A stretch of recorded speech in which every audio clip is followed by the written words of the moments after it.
At saktong-sakto nga po, ngayon na mainit ang panahon, tamang-tama po na ngayon po ay day 7. Kaya tayo po ay magbibigay ng mycoplasma po dito sa ating biik. At syempre, kapag ka po tayo ay nabibigay ng vaccine, ay isinasama na rin po natin ang ating inahin. Kasi required po na every 6 months ay ito po ay binibigyan. Kaya kapag ka siya po ay umanak, tapos nag-inject po tayo dito sa ating mga piglets, ay hindi po natin nalilimutan. Kaya regular po nababaksinan pati yung ating inahin. Tingnan niyo po, wala po tayo nagkakaproblema na inahin, lalo na po sa mga pag-uubo. Kahit dumating man po ang init at saka ang lamig, dahil po yan protektado po dahil binabaksinan din po natin ang ating pong mga inahin.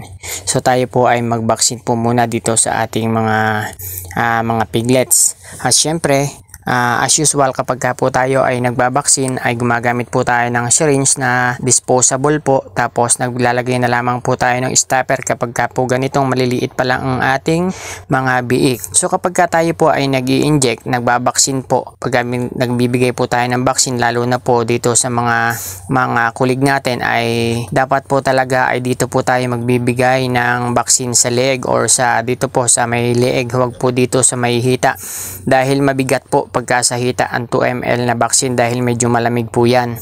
So kapag ka nagbigay po tayo at sa hita po natin ibinigay, mama o sisamo, mga pipilay-pilay.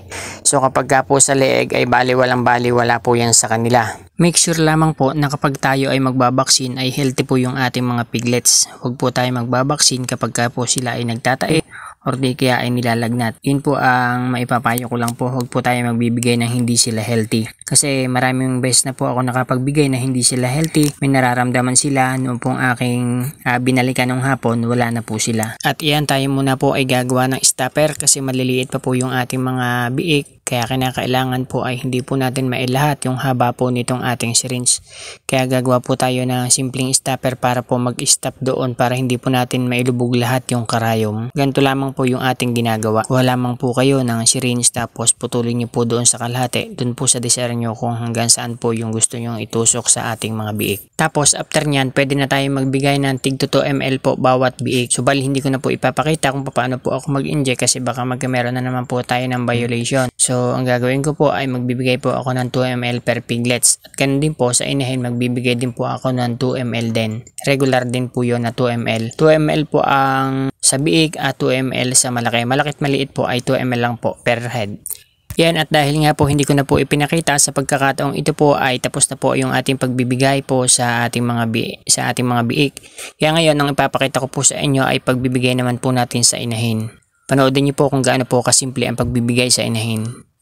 At dahil ito na po yung ating ginagamit, kaya tayo nag-inject sa piglet, ito na din po yung gagamitin natin para sa inahin. 2 ml din po sa inahin. Yan, bali binigyan ko po ng konting pakain para hindi po siya magwala. At tingnan nyo po kung paano po siya bigyan. Atin lang pong gaganto-gantohin, sasanayin. Tapos kakabit na po, hindi niya ramdam. Saka po natin pisilin dahan-dahan. Tapos alisin po natin at massage po natin. Yan lang po kasimple ang pagbibigay po using disposable.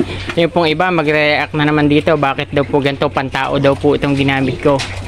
So kaya po ito ang ginamit ko dahil itatapon na naman po natin ito dahil ginamit po natin sa mga piglets. At ito po ang contaminate na, kaya ito po ang ating ibinigay sa ginamit sa inahin. At hindi ko po bibigyan iyan kung alam ko na matapang inahin o kaya takot sa turok. Kaya hindi po natatakot sa turok ang aking mga baboy dahil hindi po ako bigla magturok. Hindi niyo po nararamdaman kasi maliit lamang po pero mahaba. Meron po kasi na ilan na nagsasabi na basta daw po sa inahin ay yung mga gauge 16 malalaki ang kinakailangan gamitin, pero hindi naman po yun hindi naman po requirements na basta po inahin ay gauge 60 na. Depende po yon sa galing ng pagtuturok nyo. Kung kaya nyo magturok ng mas manipis ang karayom, mas maganda kasi hindi po masasaktan ang inyong baboy. Kapag ka po gauge 16, medyo masakit na po yun kasi medyo malaki na po yun. Para na po yung pako Pako na di uno. Ang mahalaga po diyan, yung haba po ng ating karayom dahil iyon po ang aabot doon sa kalamnan. Mas mahalaga po na mas mahaba kaysa mataba po yung karayom. Pero hindi ko po inirekomenda doon po sa mga baguhan na gumamit po kayo ng manipis na karayom. Ang gamitin nyo po ay gauge 16, 17, 18. Yan po, maganda po yan at hindi po yan mababali para po doon sa ating mga inahin. lalo na po doon sa mga wild na mga inahin. Hindi po natin pwede ang gamitan ng disposable syringe dahil mapuputulan po tayo ng karayom. Ang paggamit po ng disposable para sa inahin ay depende po sa tuturukan natin na inahin.